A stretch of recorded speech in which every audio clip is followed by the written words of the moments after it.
16th, 17th century నుంచి పోరాటాలు అంటే బయట దాని ముందు బైబిల్ ఎక్కడ ఉంది? కాపరిగా ఉండాల్సినటువంటి వాడు కసాయివాడు మాట్లాడేటటువంటి మాటలు మాట్లాడినప్పుడు, కంచె చేను మేసినప్పుడు సంఘానికి అంతకంటే పెను ప్రమాదం ఇంకొకటి లేదు. ఈరోజు అంటావు బైబిల్ ఏది కలపకూడదు, చదవకూడదు. సారీ, ఆల్రెడీ కల్పించారు చదివించారు. How is this Bible reliable anymore? How does God speak to me through this Bible? పౌలు రాస్తున్నాడు కొలొసీకి, నేను లౌదికయ రాసింది మీ తీసుకొచ్చి చదవండి, ఇది లౌదికయ సంఘానికి తీసుకెళ్ళి చదివించాలి. ఏది నీ బైబిల్? దర్శనాల్ని కళల్ని సమర్థించుకోవడానికి మీరు కూడా బైబిల్ని ప్రమాదంలోనికి నెట్టేటటువంటి స్టేట్మెంట్స్ ఎలా చేస్తారో ఇక్కడ చాలా ఖచ్చితంగా నిరూపిస్తున్నారు. ఆయన రాస్తున్నాడు, ఆయన కోట్ చేసేది ఈరోజు మన బైబిల్లో లేదు. ఈరోజు మీరు లార్డ్స్ చర్చ్ అని ఏదైతే పెట్టుకున్నారో, that will be a lost church very soon.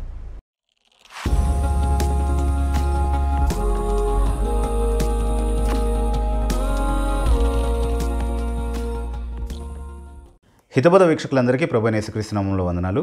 మరొకసారి ఈ వీడియో ద్వారా మిమ్మల్ని అందరినీ కలుసుకోవడానికి దేవుడు ఇచ్చినటువంటి గొప్ప తరుణాన్ని బట్టి ఆయన ఎంతగానో స్తుతిస్తున్నాను.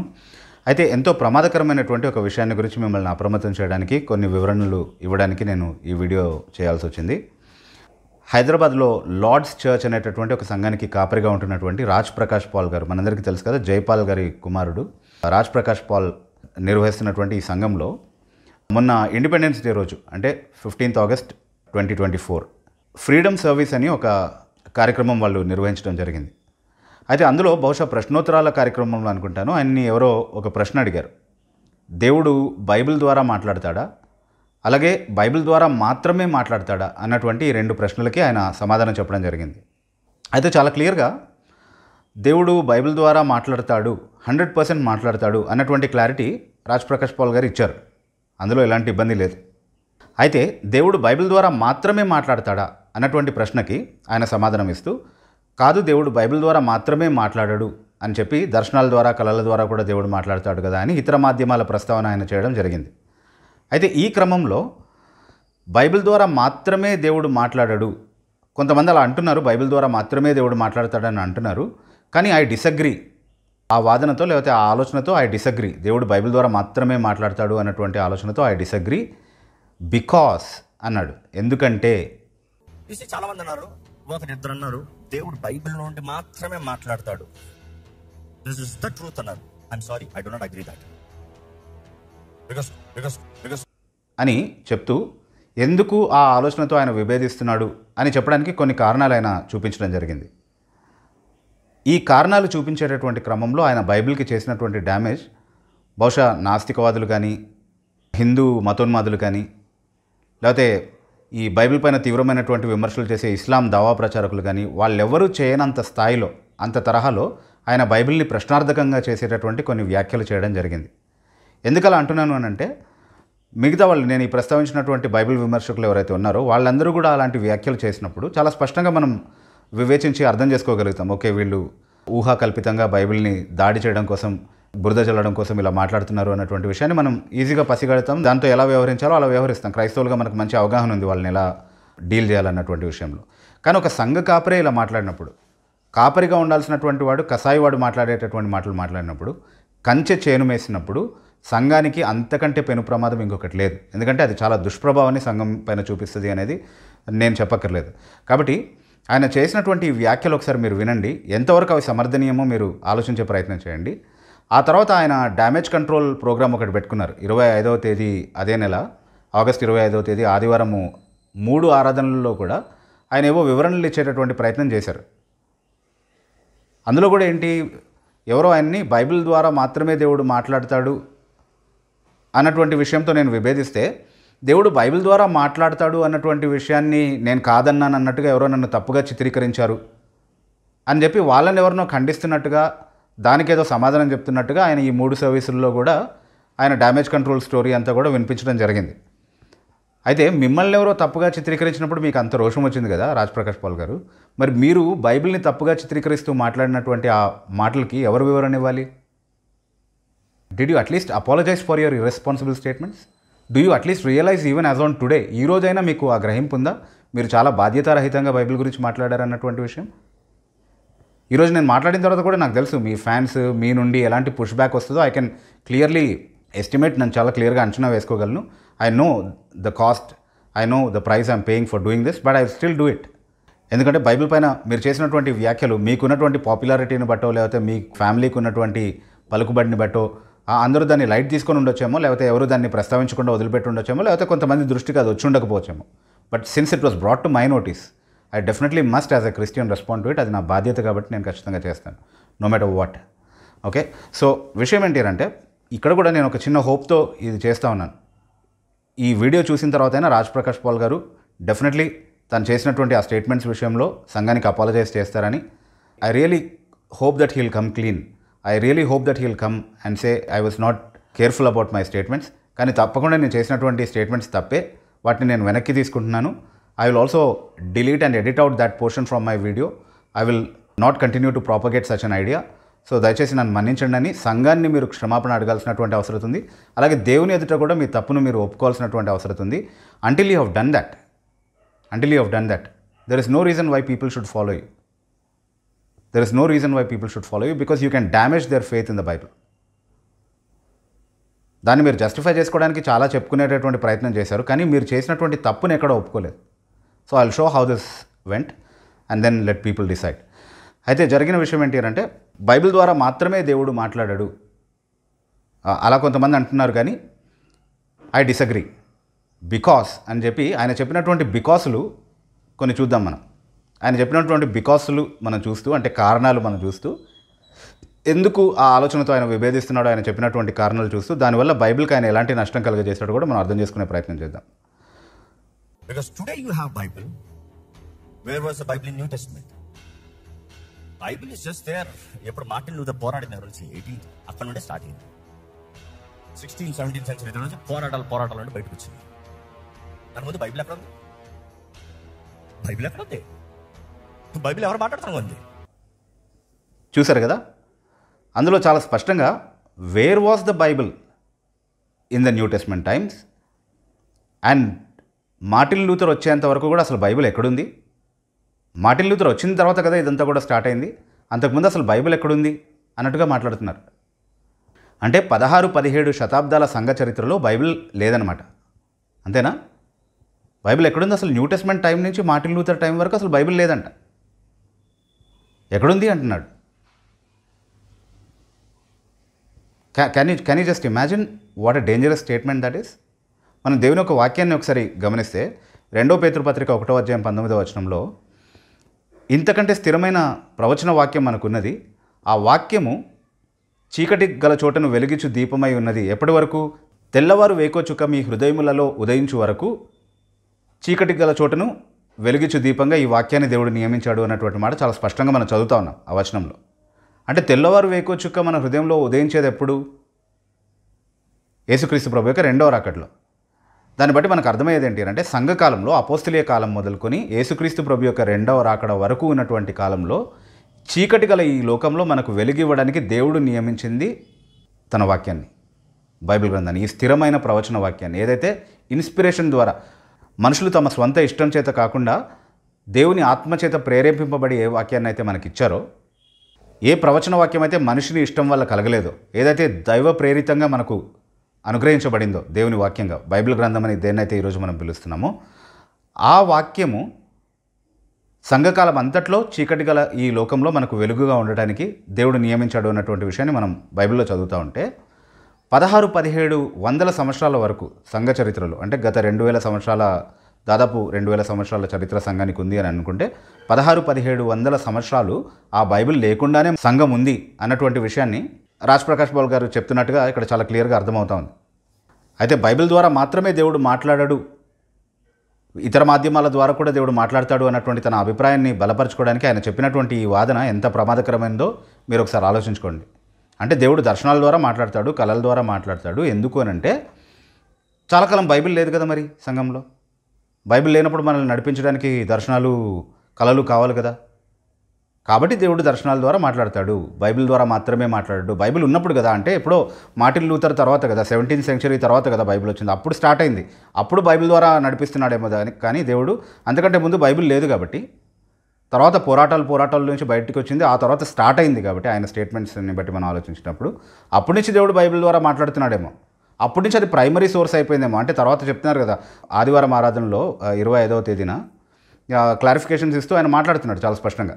ఇదే ప్రైమరీ సోర్స్, బైబిలే ప్రైమరీ సోర్స్, దీని ద్వారా దేవుడు మాట్లాడతాడు, దీన్ని మనం చాలా గొప్పగా ఎంచాలని చెప్పి బైబిల్ యొక్క గొప్పతనాన్ని కొనియాడుతూ చాలా మాటలు ఆయన చెప్పడం మనం చూసాం. ఓకే, బట్ అంటే అవంతా కూడా కవర్ స్టోరీ అనేది చూసే ఎవరికైనా అర్థమైపోతుంది, డ్యామేజ్ కంట్రోల్ చేసేటటువంటి ప్రయత్నం చేస్తున్నాడు అనేది. But did you ever anywhere in all the 3 services, 3 సర్వీసుల్లో దీని గురించి మాట్లాడారు కదా, మీ గురించి తప్పుగా ఎవరో చిత్రీకరించే ప్రయత్నం చేశారన్నటువంటి మాట మీరు చెప్పారు. కానీ నేను మాట్లాడినటువంటి ఈ మాటల్లో బైబిల్ మిస్రిప్రజెంట్ అయ్యే అవకాశం ఉంది, నేను తప్పుగా మాట్లాడాను, నన్ను క్షమించండి, ఈ మాట నేను తిరిగి తీసుకుంటున్నాను, ఇది నిజం కాదు, ఇది వాస్తవ దూరం, బైబిల్ గ్రంథం ఎప్పుడూ సంఘానికి అందుబాటులో ఉంది అన్నటువంటి విషయాన్ని మీరు ఒప్పుకునేటటువంటి ప్రయత్నం చేశారా? చేయలేదు. ఇప్పటికన్నా చేస్తారా? అది నేను మీకు విడిచిపెడుతున్నాను. But until you have done that, you have really made some very damaging statements against the Bible. Okay, అంటే దానివల్ల బైబిల్కి ఏదో డ్యామేజ్ అయిపోతుందని కాదు, కానీ ఈరోజు మన క్రైస్తవంలో ఉన్నటువంటి ట్రెండ్ మనకు తెలుసు కదా, పాస్టర్ గారి మాటే గొప్ప కదా బైబిల్ కంటే కూడా. ఓకే, కాబట్టి అట్లీస్ట్ మీ ఫాలోవర్స్, మీ సింపథైజర్స్ ఎవరైతే ఉన్నారో, మీతో పాటు నిలబడేటటువంటి వాళ్ళు ఎవరైతే ఉన్నారో, వాళ్ళు మోసపోయేటటువంటి అవకాశం ఉంది. ఖచ్చితంగా వాళ్ళ బెనిఫిట్ కోసమైనా మీరు క్లారిఫికేషన్ ఇవ్వాల్సినటువంటి అవసరం ఉంది. బైబిల్ లేదా మొదటి నుంచి, సంఘకాలంలో మొదటి నుంచి బైబిల్ లేదా అంటే ఎవరన్నా ఒప్పుకుంటారు? కనీసం బైబిల్ విమర్శకులైనా మీతో ఏకీభవిస్తారా ఈ మాటలో? దానికి మీరు ఇచ్చేటటువంటి జస్టిఫికేషన్స్ ఏంటి? రోమన్ క్యాథలిక్లు వచ్చినప్పుడు బైబిల్ ఇవ్వలేదు అని అంటున్నారు. అసలు రోమన్ క్యాథలిజం వచ్చినప్పుడు మనుషుల చేతిలో బైబిల్ అవలే, బైబిల్ లేదు. ఎప్పటి నుంచి బైబిల్ ఇవ్వలేదో తెలుసా మీకు రోమన్ క్యాథలిక్స్? అంటే ఆదిమ సంఘకాలం నుంచే రోమన్ క్యాథలిక్స్ ఉన్నారా? సరే, 325 ADలో వాళ్ళు వచ్చారు, కాన్స్టంటైన్ టైం నుంచి స్టార్ట్ అయింది అని అంటే వాళ్ళు ఎస్టాబ్లిష్ అయ్యి వాళ్ళ సూపర్స్టిషన్స్ సంఘం పైన ఇంపోజ్ చేసి అవి మనం పసిగట్టకుండా బైబిల్ని మనకు దూరం చేయాలన్నటువంటి ఆలోచనలు వాళ్ళకి వచ్చేసరికి చాలా సమయం పట్టింది. మనం చూసే విషయం ఏంటి అంటే ఖచ్చితంగా బైబిల్ పైన బ్యాన్ అనేది ఇంపోజ్ చేయబడింది 1234లో ఒక కౌన్సిల్లో, అలాగే 1246 సంవత్సరంలో ద సినాడ్ ఆఫ్ బెజియర్స్ అనేటటువంటి ఆ సినాడ్లో, ఆ కౌన్సిల్లో వాళ్ళు బైబిల్ని బ్యాన్ చేయడం జరిగింది 1246లో అనేది మనం చూస్తున్నాం. అంతకంటే ముందు 1234లో కూడా ఒక కౌన్సిల్లో బైబిల్ సాధారణ ప్రజలకు అందకుండా చేయాలన్నటువంటి ఆలోచనలు వాళ్ళు వ్యక్తపరిచినట్టుగా మనం చూస్తూ ఉన్నాం. అయితే ఆ ప్రయత్నాలు రోమన్ క్యాథలిక్ సంఘం చేసింది అన్నది వాస్తవమే. చాలా వరకు బైబిల్ బోధ అందించకుండా సంఘాన్ని ఉంచారు కాబట్టి ఆ పీరియడ్ని డార్క్ ఏజెస్ అని పిలుస్తారు. దాని అర్థము దేవుడు ఈ చీకటి గల లోకంలో దేన్నైతే వెలుగుగా నియమించాడో ఆ వాక్యము వెలుగివ్వడం ఆపేసింది. ఆ వాక్యపు వెలుగు సంఘానికి దూరమైనటువంటి ఒక సమయం ఎప్పుడైనా సంఘ చరిత్రలో ఉంది అని దాని అర్థం కాదు. ఎందుకనంటే చూడండి, మీరు సంఘ చరిత్రను పరిశీలిస్తేనే మీకు ఈ విషయం అర్థమవుతుంది.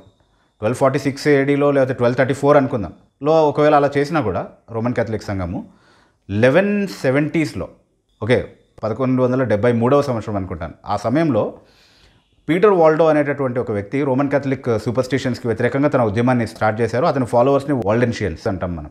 వాళ్ళు తమ సిద్ధాంతాలని బైబిల్ పైన ఆధారపడేలా చేస్తూ రోమన్ క్యాథలిక్ సిద్ధాంతాలని పూర్తిగా తిరస్కరిస్తూ బైబిల్ కోసమే నిలబడ్డారు. దానికోసం వాళ్ళు చంపబడ్డారు కూడా అందులో చాలామంది. ఓకే, బైబిల్ కోసం వాళ్ళు నిలబడి చాలా పర్సిక్యూట్ చేయబడ్డారు రోమన్ క్యాథలిక్ సంఘం ద్వారా. అయితే వీళ్ళు రెఫర్మేషన్ టైం వరకు కూడా ఉన్నారు, వాల్డెన్సీస్ అనేటటువంటి వాళ్ళు. 16th centuryలో జరిగినటువంటి ప్రొటెస్టెంట్ రిఫార్మేషన్ మూవ్మెంట్లో వాళ్ళ రోల్ కూడా ఉంది. Though under persecution they always upheld the light of the scriptures. తెలుసా మీకు ఆ విషయం? మీరు ప్రస్తావించారా? అయితే వాల్డెన్సీస్ టైం నుంచి ఉంది అని అంటే 1173లో బైబిల్ కోసం నిలబడేటటువంటి మూమెంట్ స్టార్ట్ చేస్తే 1234లో ఎప్పుడో బైబిల్ బ్యాన్ అవుతే అప్పటికి కూడా ఈ బైబిల్ కోసమే నిలబడినటువంటి ఈ వర్గం వాళ్ళు ఉన్నారు కదా సంఘంలో. So how can you argue that at any point in church history there was no light of the Bible? That is such a crazy statement on your part.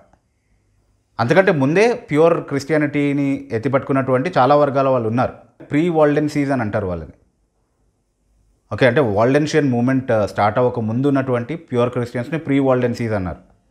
So ప్రతి తరంలో కూడా మీరు పరిశీలిస్తూ వస్తే బైబిల్ సత్యాన్ని ఎత్తిపట్టుకున్నటువంటి వాళ్ళు ఉన్నారు. ఎప్పుడూ సంఘం బైబిల్ వెలుగు లేని స్థితిలో లేదు, పూర్తిగా డార్క్నెస్ డామినేట్ చేసినటువంటి సందర్భాలు ఉండొచ్చేమో, కానీ the light of the Bible was always made available for the child of God. దేవుడు తన ప్రావిడెన్స్లో ఇచ్చినటువంటి ఆ వాగ్దానం ఏదైతే ఉందో అది దేవుని బిడ్డలకు వెలుగుగా ఉంటుంది అన్నటువంటి విషయం, ఆ వాగ్దానం ఎప్పుడూ నిరర్ధకం అవ్వలేదు.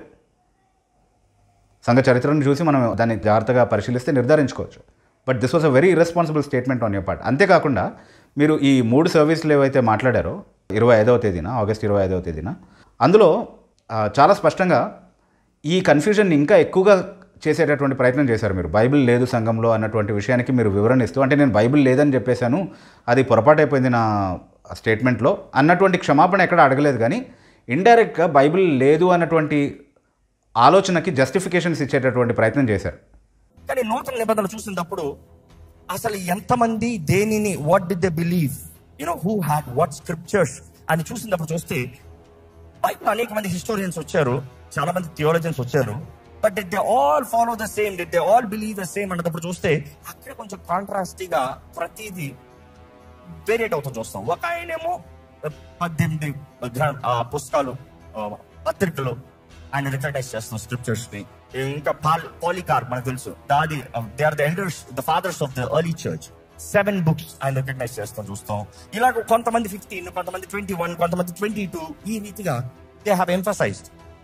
లివింగ్ ద హిస్టరీ అసైడ్, సరే మీకు హిస్టరీ గురించాలంటే లెట్ మీ ఫినిష్ దిస్. అక్కడ నుండి ఎప్పుడు బైబిల్ మొత్తానికి కలిపారు అనేటప్పుడు చూస్తే అందులో మరలా 2-3 దాన్ని మారుస్తాం, ఒకరిని తన్నేస్తాం, ఇలాంటి హిస్టరీలో చూస్తాం ఎర్లీ చర్చ్ ఫాదర్స్. కానీ అదే సమయంలో న్యూ టెస్ట్మెంట్ ఫామ్ చేస్తానికి వచ్చినప్పుడు మరలా అక్కడ డిస్ప్యూట్స్ వచ్చాయి. హెబ్రీయులకు రాసిన పత్రిక వంచాలా లేదా? ఎందుకంటే ఎప్పుడైతే Martin Luther he believed in 5 solas, their teaching is 5 solas. Faith alone అంటారు, విశ్వాసం ద్వారానే, and they emphasize on faith. So when అక్కడ the book of Hebrews was a controversial, ఎందుకంటే it talks about works. అక్కడ మరలా యాకోబు పత్రిక కూడా వంచాలా లేదా అని ఆలోచించారు. కారణం ఏంటంటే again it talks about works. క్రియలు లేని విశ్వాసము వ్యర్థం అని రాస్తాడు యాకోబు. క్రియలు లేని విశ్వాసం వ్యర్థం అంటే మరి ఇక్కడ విశ్వాసం మాత్రమే రాసి పెట్టాము మన డాక్టర్లో. సడన్ గా ఇది క్రియలు లేని క్రియల గురించి మాట్లాడుతున్నాడు ఏంటి? కేవలం విశ్వాసం మాత్రమే అనుకుంటాం కదా. అక్కడ డిబేట్స్, అక్కడ కాంట్రవర్సీస్. కానీ మొత్తానికి దే హ్యావ్ కన్క్లూడెడ్, అంటే he said give me much more explanation, నాకు much more explanation ఇవ్వండి. The fathers explained, the early fathers explained, ఇదిగో అయ్యా ఇది. దాని తర్వాత you see Hebrews and then James and then Jude, యూదా పత్రిక, ప్రకటన గ్రంథం, ఇవన్నీ వంచాల డిస్ప్యూట్లు పెట్టాడు. తీసేద్దామా ప్రయత్నాలు చేశారు. కానీ మొత్తానికి దేవుని ఆత్మ ద్వారంగా ప్రేరేపించబడింది కదా, దేవుని చిత్తము కదా, మొత్తానికి అది మన పరిశుద్ధ గ్రంథమైన బైబిల్లో ఉన్నాయి. మీరేం చేశారు? బైబిల్ క్యానన్ హిస్టరీని ప్రస్తావించేటటువంటి ప్రయత్నం చేశారు, అంటే బైబిల్ ఎలా ప్రామాణీకరించబడింది అని. అందులో మీరు ఏం చెప్తూ వచ్చారంటే మొదటి నుంచే 27 పుస్తకాలు అన్నవి సంఘం చేత రికగ్నైజ్ చేయబడలేదు. 393 ADలో కౌన్సిల్ ఆఫ్ హిప్పోలో ఫైనలీ బైబిల్ని క్యాననైజ్ చేశారు. అంటే బైబిల్ని 27 బుక్స్ ఉందని వాళ్ళు ఒప్పుకున్నారు. ఆ తర్వాత కూడా ఆర్గ్యుమెంట్స్ జరిగాయి. మార్టిన్ లూథర్ టైం వరకు కూడా డిస్ప్యూటెడ్ బుక్స్ ఉన్నాయి. ఆ తర్వాత 16th centuryలో అదేదో సెటిల్ అయింది. అంటే 16th centuryలో మార్టిన్ లూథర్ వచ్చి ఒప్పుకొని ఆయన కన్విన్స్ అయ్యి, సరే జేమ్స్ని, హీబ్రూస్ని, జూడ్ని అన్నింటినీ కూడా మనం యాక్సెప్ట్ చేసేద్దాం, ఎక్లీసియాస్టస్ని కూడా. ఎక్లీసియాస్టస్ మీరు ప్రస్తావించలేదు, మీకు బహుశా తెలియదేమో. ఎక్లీసియాస్టస్ని కూడా ప్రశ్నార్థకం అని అన్నాడు.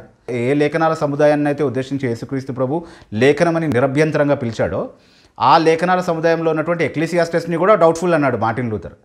ఆయన రైజ్ చేసిన డౌట్స్ ఒక పెద్ద డౌట్స్, వాటిని మనం పరిగణలోనికి తీసుకోవాలి. ఆయన ప్రశ్నించాడు కాబట్టి ఇంకా బైబిల్ ప్రశ్నార్థకంగానే ఉండింది, కాబట్టి బైబిల్ లేదని చెప్పదలిచారా మీరు? మార్టిన్ లూథర్ వచ్చి ఫైనలైజ్ చేస్తే కానీ మనకి ఏది బైబిల్ అనేది తెలియనటువంటి పరిస్థితిలో సంఘం ఉండిందా? 16th 17th century నుంచి స్టార్ట్ అయిందంట. అలా ఎందుకు అని అంటే రోమన్ క్యాథలిక్స్ మరుగు చేశారు, లేకపోతే క్యానన్ హిస్టరీ ఒకటి చెప్పుకొచ్చారు. అంటే ఎవరో వచ్చి క్యాననైజ్ చేస్తే మనకు బైబిల్ ప్రామాణికత తెలిసిందా? అప్పటి వరకు ఈ 27 బుక్సే అన్నటువంటి విషయం తెలీదా? తెలుసుకునేటటువంటి అవకాశం లేదా? అయితే మీరు ఏమంటున్నారంటే బేసికలీ ఇరేనెస్సో లేకపోతే పాలికార్పో లేకపోతే ఇంకెవరో జస్టిన్ మార్టర్, మీరు జస్టిన్ మార్టర్ని ప్రస్తావించలేదు, ఇంకా చాలామంది హిస్టోరియన్స్ ఉన్నారు ఈ ప్రక్రియలో, మీరు చెప్పినటువంటి ఆ ప్రక్రియలో. వాళ్ళు ఏదైతే ప్రక్రియ చేశారో వాళ్ళు ఏం చేశారు? చాలా వరకు మనం అర్థం చేసుకోవాల్సింది ఏంటి అంటే నాస్టిక్ గాస్పుల్స్ అనేవి వచ్చాయి. సూడో రైటింగ్స్ చాలా వరకు అపోస్తుల పేర్లలో సర్క్యులేట్ అవ్వడం ప్రారంభం అయింది. కాబట్టి ప్రామాణిక గ్రంథాలని అప్రామాణికమైనటువంటి గ్రంథాల్లో నుండి వేరు చేసేటటువంటి ప్రక్రియలో వాళ్ళు ఈ పుస్తకాలని లిస్ట్ అవుట్ చేసినటువంటి చరిత్ర చూస్తాం చాలాసార్లు మనం basically. But they were not arriving at particular number 27 or whatever it is. Okay, కానీ ఈరోజు మనకు ఖచ్చితంగా తెలిసినటువంటి విషయం ఏంటంటే ఈ 27 బుక్సే ఎందుకు దేవుని వాక్యం?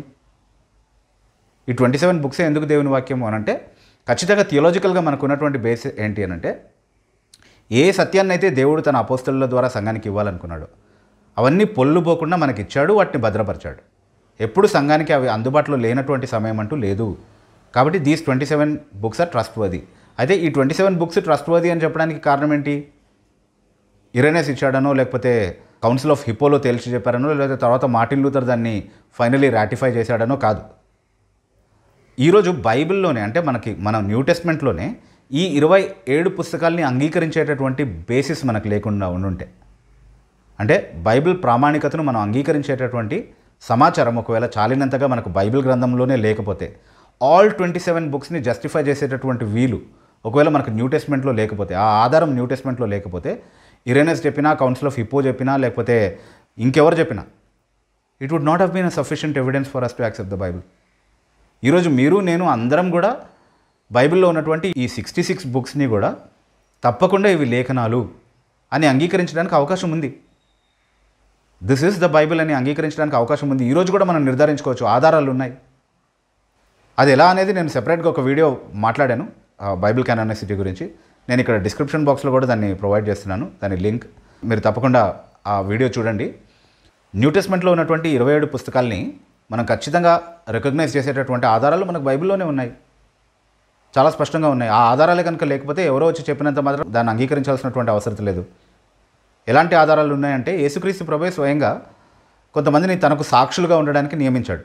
యోహాను సువార్త 15వ అధ్యాయం 26వ వచనంలో, నేను పరిశుద్ధాత్మను పంపిస్తాను, ఆయన నా గురించి సాక్ష్యం ఇస్తాడు, అలాగే మీరు కూడా మొదటి నుంచి నాతో ఉన్నారు కాబట్టి మీరు కూడా సాక్ష్యం ఇవ్వండి అని చెప్తున్నాడు తన శిష్యులకి. అంటే తనతో పాటు ఉన్నటువంటి 11 మంది శిష్యులు ఎవరైతే ఉన్నారో, అక్కడ యూదా వెళ్ళిపోయాడు అప్పటికే, కాబట్టి 11 మంది శిష్యులు ఎవరైతే ఉన్నారో వారిని ఆయన సాక్షులుగా నియమించాడు. వాళ్ళు ప్రత్యక్ష సాక్షులు, వాళ్ళు చూశారు. కాబట్టి మీరు చూసినటువంటి విషయాల గురించి మొదటి నుంచి మీరు నాతో ఉన్నారు కాబట్టి మీరు కూడా సాక్ష్యం ఇస్తారు అన్నటువంటి మాటలు ప్రభు చెప్తా ఉన్నాడు. సో యేసుక్రీస్తు ప్రభువే స్వయంగా నియమించినటువంటి సాక్షులు రాసినటువంటి పుస్తకాలు న్యూ టెస్ట్మెంట్లో ఉన్నాయి. ఏంటవి? ఇప్పుడు యోహాను ఈ మాటల్ని రాస్తున్నాడు కదా యోహాను 15లో. సో యోహానే స్వయంగా రాసినటువంటి ఒక 5 పుస్తకాలు ఉన్నాయి. యోహాను సువార్త, 3 పత్రికలు, అలాగే ప్రకటన గ్రంథం, 5 పుస్తకాలు అక్కడ వచ్చాయి. మత్తయి ఉన్నాడు వాళ్ళలో. సో మత్తయి కూడా ఒక సువార్త రాశాడు. సో 6 పుస్తకాలు అయ్యాయి అక్కడ. తర్వాత పేతురు ఉన్నాడు. పేతురు రాసినటువంటి 2 పుస్తకాలు ఉన్నాయి, అంటే 2 పత్రికలు ఉన్నాయి. కాబట్టి అక్కడ 8 పుస్తకాలు వచ్చేసాయి. ఆ తర్వాత పేతురు స్వయంగా పౌలు రాసినటువంటి పత్రికల్ని ఆమోదిస్తూ మాట్లాడుతున్నాడు. 2వ పేతురు పత్రిక 3వ అధ్యాయం 15 నుండి 17 వరకు ఉన్నటువంటి వచనాల్లో పౌలు రాసినటువంటి పత్రికలు లేఖనాలు అన్నటువంటి స్పష్టత మనకు చాలా స్పష్టంగా పౌలు ఇస్తూ ఉన్నాడు. కాబట్టి పౌలు రాసినటువంటి 13 పత్రికలు కూడా లేఖనాలు అని యేసుక్రీస్తు ప్రభువే నియమించినటువంటి సాక్ష్యం ఇచ్చాడు. ఎందుకలా సాక్ష్యం ఇవ్వాల్సి వచ్చింది అంటే, ఇక్కడితో 21 పుస్తకాలు అయిపోయాయి. ఎందుకంటే 13 పత్రికలు పౌలు రాశాడు కాబట్టి 8 + 13 21 పుస్తకాలు అయిపోయాయి. ఎందుకలా సాక్ష్యం ఇవ్వాల్సి వచ్చింది? ఎందుకంటే అపోస్తలుల కార్యములు 26వ అధ్యాయం 16వ వచనంలో మనం చూస్తే యేసుక్రీస్తు ప్రభువు స్వయంగా పౌలును సాక్షిగా ఉండడానికి నియమించాడు అన్నటువంటి మాటలు మనం చూస్తా ఉన్నాం. అంటే ఇంతకుముందు ఆయన 11 మందిని సాక్షులుగా ఉండడానికి ఎలాగైతే నియమించాడో, అలాగే అపోస్తలుడైన పౌలుని కూడా తనకు సాక్షిగా ఉండడానికి స్వయంగా యేసుక్రీస్తు ప్రభువే నియమించాడు అనేది చాలా స్పష్టంగా ఇక్కడ అర్థమవుతా ఉంది. కాబట్టి ఆ సాక్షిగా ప్రభువు నియమించినటువంటి వాడు రాసినటువంటి పత్రికల్ని అవి లేఖనాలు అని చాలా సులభంగా పేతురు నిర్ధారించాడు. కాబట్టి 21 పుస్తకాలు అక్కడికి వచ్చేసాయి. మరి ఈ విషయాన్ని అపోస్తలుల కార్యంలో నమోదు చేసినటువంటి వ్యక్తి ఎవరు? లూకా. ఆయన రాసినటువంటి 2 పుస్తకాలు ఉన్నాయి. లూకా సువార్త ఉంది, అలాగే అపోస్తలుల కార్యములు ఉన్నాయి. సో ఆయన రాసినటువంటి రచనలు లేఖనాలే అని మనకు ఎవరు ధృవీకరించారు అని అంటే పౌలు ధృవీకరించాడు. చాలా స్పష్టంగా 1 తిమోతి పత్రిక 5వ అధ్యాయము 17-18 వచనాలు మనం చదివినప్పుడు అక్కడ మోషే ద్వితీయోపదేశ ఖండంలో రాసినటువంటి మాటలతో సరిసమానంగా లూకా రాసినటువంటి మాటల్ని కూడా లేఖనాలుగా పౌలు ప్రస్తావిస్తూ మాట్లాడడం మనం చాలా స్పష్టంగా చూస్తూ ఉన్నాం. కాబట్టి లూకా రాసినటువంటి 2 పుస్తకాలు కూడా లేఖనాలే. కాబట్టి 23 పుస్తకాలు అక్కడికి వచ్చేసాయి మనకి. తర్వాత మార్కు చాలా స్పష్టంగా, మార్కు రాసినటువంటి సువార్త ఉంది కదా, మార్కు చాలా స్పష్టంగా పేతురు మరియు పౌలు పర్యవేక్షణలో పరిచయం చేసినట్టుగా చాలా స్పష్టంగా మనకు ఆధారాలు ఉన్నాయి. 1 పేతురు పత్రిక 5వ అధ్యాయం 13వ వచనంలో పేతురు స్వయంగా ఆయన్ని నా కుమారుడు అని పిలుస్తూ ఉన్నాడు. అలాగే పౌలు కూడా 2వ తిమోతి పత్రిక 4వ అధ్యాయం 11వ వచనంలో అతను నాకు ప్రయోజకుడు కాబట్టి ఆయన్ని పిలిపించు అని చెప్పి ఆయనతో పాటు ప్రయాణాలు చేస్తూ పరిచర్య చేయడానికి మార్కును ఆమోదించి పిలిచినట్టుగా మనం చూస్తూ ఉన్నాం. కాబట్టి న్యూ టెస్ట్మెంట్ సోర్సెస్ నుంచే మనకు అందుబాటులో ఉన్నటువంటి ఇన్ఫర్మేషన్ ఏంటి అంటే, మార్కు పేతురు మరియు పౌలు పర్యవేక్షణ కింద పనిచేశాడు. అంటే ఈ సాక్షులుగా యేసుక్రీస్తు ప్రభు ఎవరైతే నియమించారో వారి పర్యవేక్షణ కిందే ఆయన పరిచర్య చేశాడు. కాబట్టి ఆయన రాసినటువంటి పుస్తకం కూడా వారి పర్యవేక్షణ కింద, వారి ఆమోదం లేకుండా రాయబడడం అనేది సాధ్యం కాదు. కాబట్టి సాక్షుల చేత ఆమోదించబడినటువంటి లేఖనమే అది కూడా మార్కు రాసినటువంటి సువార్త అనేది స్పష్టంగా అర్థమవుతోంది మనకి. సో అక్కడ 24 పుస్తకాలు వచ్చేసాయి. ఇక మిగిలిన 3 పుస్తకాలు యూదా పత్రిక, యాకోబు పత్రిక, అలాగే హెబ్రీ పత్రిక. యూదా స్వయంగా యేసుక్రీస్తు ప్రభు యొక్క సహోదరుడు కాబట్టి, యేసుప్రభు పునరుద్ధానుడిగా లేచిన తర్వాత ఆయన యందు విశ్వాసం ఉంచినటువంటి సహోదరులలో ఒకడు కాబట్టి ఆయన ఖచ్చితంగా అపోస్తలీయ బోధకు లోబడి అపోస్తలీయ పర్యవేక్షణ కింద తన పరిచర్య చేశాడు అని నమ్మడానికి ఆధారం ఉంది. కాబట్టి యూదా పత్రికను మనం అంగీకరిస్తున్నాం. అలాగే యూదా రాసినటువంటి చాలా విషయాలు పేతురు రాసినటువంటి రెండో పత్రికలో ఉన్నటువంటి విషయాలతో ఏకీభవిస్తున్నాయి. అపోస్తలీయ రచన అని చెప్పడానికి ఖచ్చితమైనటువంటి ఆధారాలు అందులో ఉన్నాయి. కాబట్టి అంటే అపోస్తలీయ ఆమోదం కిందే రాయబడినటువంటి పుస్తకం అని చెప్పడానికి మనకు ఖచ్చితంగా ఆధారం ఉంది కాబట్టి దాన్ని మనం అంగీకరిస్తున్నాం. There is no dispute about that book when we look at it in the light of the New Testament. సంఘ చరిత్రలో వాళ్ళు దేన్ని ఎలా డిస్కస్ చేశారంటే మనం చూసాం కదా, మార్టిన్ లూథర్ ఎక్లీసియాస్టస్నే ప్రశ్నించేటటువంటి స్థాయిలో ఉన్నట్టుగా ఊహించుకున్నాడు తను తాను, which is a ridiculous thing actually. So అట్లా చాలామంది చాలా పుస్తకాలని ప్రశ్నార్థకంగా చేసి చర్చించుండొచ్చు. We don't really care about those things. Okay, అయితే యాకోబేమో మనకు తెలుసు యాకోబు 12 శిష్యుల్లో ఉన్నటువంటి యాకోబు కాదు ఇతను. కానీ అపోస్తల కార్యములు 15వ అధ్యాయంలో అపోస్తలులందరికీ స్పోక్స్ మ్యాన్గా నిలబడి మాట్లాడినటువంటి యాకోబు ఎవరైతే ఉన్నారో ఆ యాకోబు రాసినటువంటి పత్రిక ఇది. కాబట్టి ఇది కూడా అపోస్తలీయ రచనే, ఇది అపోస్తలీయ ఆమోదం కిందే రాయబడినటువంటి పత్రిక అనేది ఎలాంటి సందేహం లేకుండా చెప్పొచ్చు. హెబ్రీలకు రాసిన పత్రిక చాలా స్పష్టంగా మనం చూస్తే హెబ్రీ పత్రిక 2వ అధ్యాయము 3-4 వచనాలు మనం చదివినప్పుడు ఇంత గొప్ప రక్షణ గురించి మాట్లాడుతున్నాడు. ఇది ప్రభువు బోధించడం వలన ప్రారంభమైనటువంటి గొప్ప రక్షణ. అది ఆయన మాట్లాడుతుండగా, అంటే ప్రభువు మాట్లాడుతుండగా వినిన వారి చేత మనకు దృఢపరచబడను అన్నటువంటి మాట చెప్తా ఉన్నాడు. ఈ వినిన వారెవరు? ప్రభువు మాట్లాడుతున్నప్పుడు విని ఆ మాటల్ని తర్వాత అందజేసినటువంటి వారెవరు అని అంటే అపోస్తలులు.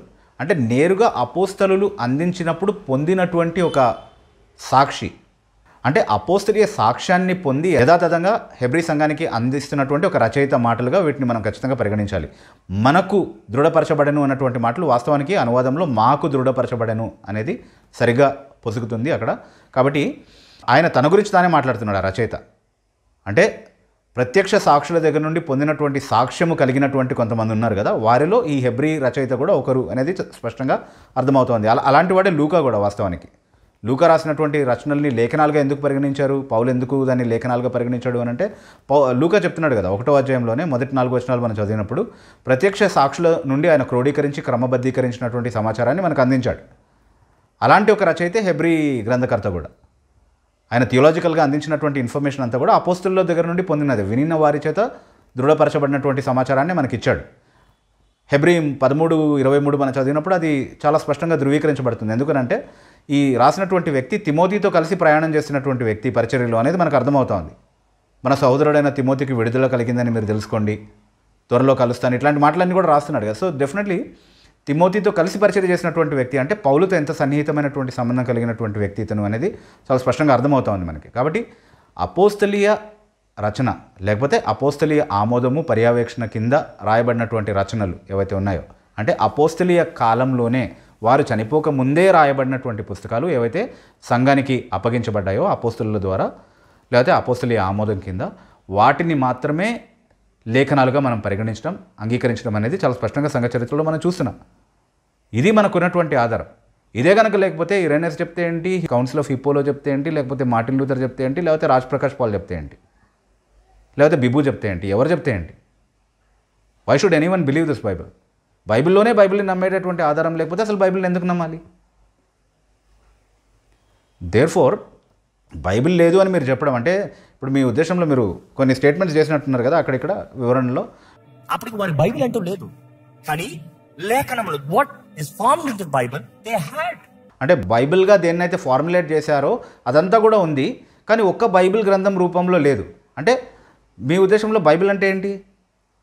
బైబిల్ అంతా కూడా అంటే 66 పుస్తకాలు అన్నీ కూడా ఒక అట్టలో పెట్టి జిప్ కవర్ వేసి జిప్ పెట్టి ఇస్తే అప్పుడు అది బైబిల్ అవుతుందా? అంటే అవి ఇండివిజువల్ బుక్స్గా ఉన్నాయి కాబట్టి అన్నీ ఒక పుస్తకంగా క్రోడీకరించి ఒక పుస్తకంగా తయారు చేయలేదు కాబట్టి బైబిల్ అందుబాటులో లేదు కాబట్టి దేవుడు దర్శనాల ద్వారా మాట్లాడాల్సి వచ్చిందా? అసలు మీరు ఏం మాట్లాడుతున్నారో మీకు అర్థమవుతుందా?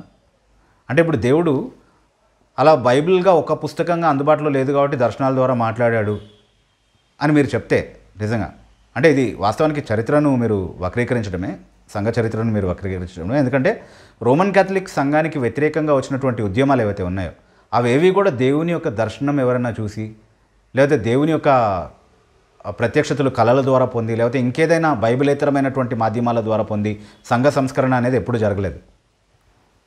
సంఘానికి వ్యతిరేకంగా లేచినటువంటి దుర్బోధలను ఎదిరించడంలో ఎప్పుడు కూడా బైబిలే సహాయపడింది. ఎప్పుడు కూడా బైబిలే ఉజ్జీవానికి, సంస్కరణకు, పునరుద్ధరణకు సాధనంగా నిలిచింది తప్ప దాన్నే దేవుడు ఒక మాధ్యమంగా వాడుకున్నాడు తప్ప ఎవరు దర్శనాలు చూసి కళలు చూసి సంఘాన్ని సంస్కరించలేదు ఇప్పటివరకు. పీటర్ వాల్డో దగ్గర నుంచి తీసుకోండి, మీరు జాన్ విక్లిఫ్ కావచ్చు, జాన్ హస్ కావచ్చు, లేకపోతే విలియం టిండేల్ కావచ్చు, మార్టిన్ లూథర్ కావచ్చు, జ్వింగ్లీ కావచ్చు, లేకపోతే జాన్ కాల్విన్ కావచ్చు, లేకపోతే ఇంకే రిఫార్మర్ పేరైనా తీసుకోండి. మీరు సంఘాన్ని సంస్కరించిన వాళ్ళందరూ కూడా దేవుడు నాకు ఈ దర్శనం చూపించాడు కాబట్టి మీరు ఇలా మారండి అని చెప్తే ఎవరు మారరు. అలా మారాల్సినటువంటి అవసరం కూడా లేదు. కానీ ఇది బైబిల్, ఇది ప్రమాణం. దీనికి వ్యతిరేకంగా పలానా బోధ ఉంది కాబట్టి లేకపోతే పలానా వారి అధికారం ఉంది కాబట్టి దానికి వ్యతిరేకంగా మనం ఉద్యమించాలి అన్నప్పుడు సంఘం ఉజ్జీవించబడింది, సంఘం సంస్కరించబడింది. అలాగే సంఘ చరిత్రలో ఎప్పుడు కూడా జరిగింది. మీరు చెప్తున్నట్టుగా బైబిలేతరమైనటువంటి మాధ్యమాల ద్వారా దేవుడు మాట్లాడి ఎప్పుడు సంఘాన్ని సంస్కరించినట్టుగా ఎలాంటి ఆధారాలు లేవు. అందుకు భిన్నంగా మాంటెనెస్ మొదలుకొని మదర్ యాన్లీ వరకు సంఘ చరిత్రలో మీరు పరిశీలిస్తే అందరూ దుర్బోధకులే. దర్శనాలు చూశారు, దొంగ దర్శనాలు చూశారు, వాస్తవానికి అన్నీ కూడా కళలు చూశారు. మాకు ఆ దర్శనం వచ్చింది, మాకు ఈ కళ వచ్చిందని చెప్పి వాళ్ళ బోధలన్నీ పరిశీలించినప్పుడు ఎంత భయంకరమైనటువంటి హెరెటిక్స్ వాళ్ళందరూ కూడా అనేది మనకు అర్థమవుతోంది. నేను ఎక్కువగా చెప్పాల్సిన అవసరం లేదు. మీరు కొన్ని కల్ట్స్ ప్రస్తావనలు చేస్తూ ఉన్నారు కదా, మార్మన్స్ గురించి లేకపోతే ఇంకెవరెవరో గురించో మీరు మాట్లాడుతూ ఉంటారు కదా, విలియం బ్రెన్హామ్ గురించో. ఆ కల్ట్స్ని అన్నింటినీ కూడా మీరు అక్కడక్కడ ప్రస్తావించడం నేను గమనించాను. వారిని మీరు ఖండిస్తూ ఉన్నారు. మీకు తెలుసా, వీళ్ళందరూ కూడా బైబిలేత్తరమైనటువంటి ప్రత్యక్షతలు ప్రస్తావించినటువంటి వాళ్ళే. బైబిలేత్తరమైనటువంటి ప్రత్యక్షతలు వస్తాయి, దర్శనాల ద్వారా కళల ద్వారా దేవుడు మాట్లాడతారని ఎవరైతే చెప్పారో వారి ద్వారానే ఎప్పుడూ సంఘానికి నష్టం కలిగింది. That is how heresy entered into the church because they showed their visions on par with the revelation that is in the Bible. వాళ్ళు చూసినటువంటి దర్శనాల్ని బైబిల్తో సమానంగా వాళ్ళు చూపించి ఇది దేవుడిచ్చినటువంటి ప్రత్యక్షతే, దీన్ని కూడా అంగీకరించాల్సిందే బైబిల్తో పాటుగా అని చెప్పడం కారణంగానే చాలా దుర్బోధలు సంఘంలోనికి ప్రవేశించాయి. కాబట్టి మీరు చెప్తున్నటువంటి అభిప్రాయం ఏదైతే ఉందో ఇది బైబిల్ని నిజంగా చాలా డ్యామేజ్ చేసేటటువంటి ఆలోచన. బైబిల్ లేదని ఒకటి చెప్పారు. అంటే ఇక్కడ చూడండి, మీరు దర్శనాల్ని కళల్ని సమర్థించుకోవడానికి మీరు కూడా బైబిల్ని ప్రమాదంలోనికి నెట్టేటటువంటి స్టేట్మెంట్స్ ఎలా చేస్తారో ఇక్కడ చాలా ఖచ్చితంగా నిరూపితమైంది. ఇంతటితో అయిపోలేదు, మీరు ఇంకా దీనికంటే భయంకరమైనటువంటి స్టేట్మెంట్స్ కూడా చేశారు. అది నెక్స్ట్ చెప్తున్నాను నేను.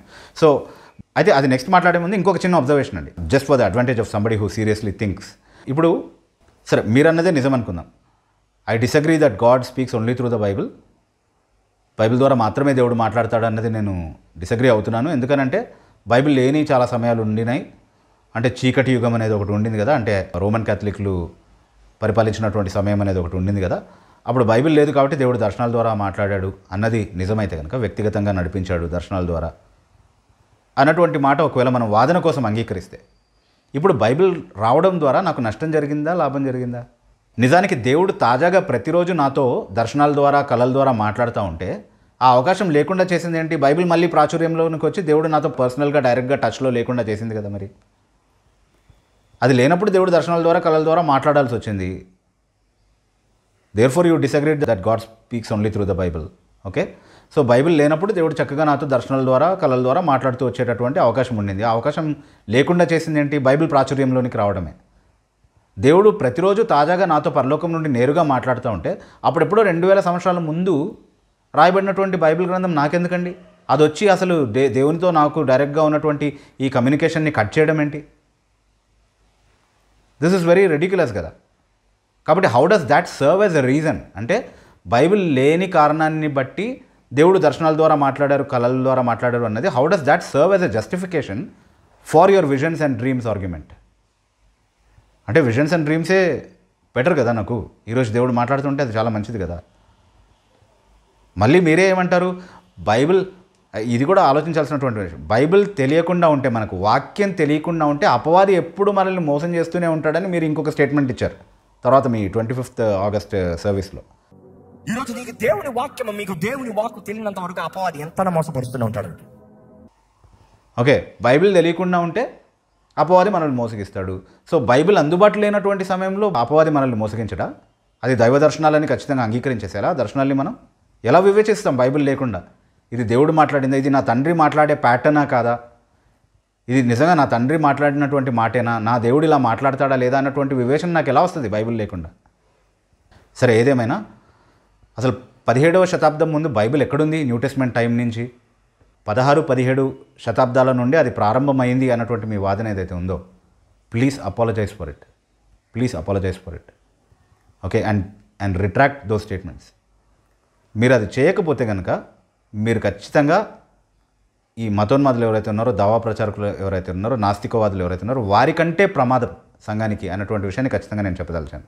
ఓకే, అయితే మీ డిసగ్రీ అవడానికి, అంటే దేవుడు బైబిల్ ద్వారా మాత్రమే మాట్లాడతాడు అన్నటువంటి స్టేట్మెంట్తో డిసగ్రీ అవడానికి రెండవ బికాస్ ఒకటి ఉంది. బికాస్ అని చెప్పారు కదా, బికాస్ అని చెప్పి కొన్ని కారణాలు చెప్పారు కదా, అందులో రెండవ ప్రాముఖ్యమైనటువంటి బికాస్ ఉంది. ఇది మొదటి బికాస్ కంటే కూడా, అంటే మొదట మీరు చెప్పినటువంటి కారణం కంటే కూడా చాలా ప్రమాదకరమైనటువంటి బికాస్. ఆ బికాస్ ఏంటో చూద్దాం మనం ఒకసారి, ఆ కారణం ఏంటో ఒకసారి చూద్దాం మనం. అనేక గ్రంథాలు ఈ రోజు కూడా దాచిపెట్టబడి ఉన్నాయి. అనేక గ్రంథాలు మన పరిశుద్ధ గ్రంథం బైబిల్లో లేదు. ఈ రోజు అంటే బైబిల్ ఏది కలపకూడదు, చదవకూడదు. సారీ, ఆల్రెడీ కలిపేసారు, చదివేశారు. Truth, because not all the gospels are the real. పోయిన వారం ఉదాహరణ చెప్పాము, పౌలు రాస్తున్నాడు కొలొసీకి, నేను లౌదికే రాసింది మీ తీసుకొచ్చి చదవండి, ఇది లౌదికే సంఘానికి తీసుకెళ్ళి చదివించాడు. ఏది నీ బైబిల్లో వద్దు, బయట నెతికితే you will find the book of Laodiceans, the letter పౌలు రాసింది. అది జస్ట్ ఇల్లస్ట్రేటివ్. చూసారు కదండి, రాజ్ ప్రకాష్ పాల్ గారు దేవుడు బైబిల్ ద్వారా మాత్రమే మాట్లాడతారు అన్నటువంటి విషయాన్ని డిసగ్రీ అవడానికి ఒక కారణం ఏంటి అంటే, ఈరోజు మనం అంటామంట బైబిల్లో ఏది కలపకూడదు, చెరపకూడదని, కానీ బైబిల్ని ఎప్పుడో కలిపేశారంట, ఎప్పుడో చెరిపేశారంట. ఎందుకంటే బైబిల్లో ఇప్పటికీ దాచిపెట్టబడినటువంటి చాలా పుస్తకాలు ఉన్నాయంటే, ఇంకా చాలా అందులో లేనటువంటి పుస్తకాలు చాలా ఉన్నాయంట. దానికి ఆయన చెప్పినటువంటి ఒక ఎగ్జాంపుల్ ఏంటంటే, ఇక్కడ మీరు చాలా స్పష్టంగా చూశారు కదా, కొలొసీలకు రాస్తూ అపోస్తుడైన పౌలు, ఇది కొలొసీ పత్రిక 4:16 ఉంది. ఆయన రెఫరెన్స్ చెప్పలేదు, నేను చెప్తున్నాను, మీరు పరిశీలించి చూడండి. కొలొసీ పత్రిక 4:16 కొలొసీలకు రాస్తూ ఏమంటున్నాడంటే, ఈ పత్రిక అంటే నేను మీకు రాసినటువంటి పత్రిక తీసుకెళ్లి లవొదికయ సంఘంలో చదివించండి, అలాగే మీరు తెలుగు బైబిల్లో చదివితే నేను లవొదికయలోకి రాసినటువంటి పత్రిక తీసుకొచ్చి మీరు కూడా చదవండి అన్నటువంటి మాట ఉంటుంది అక్కడ.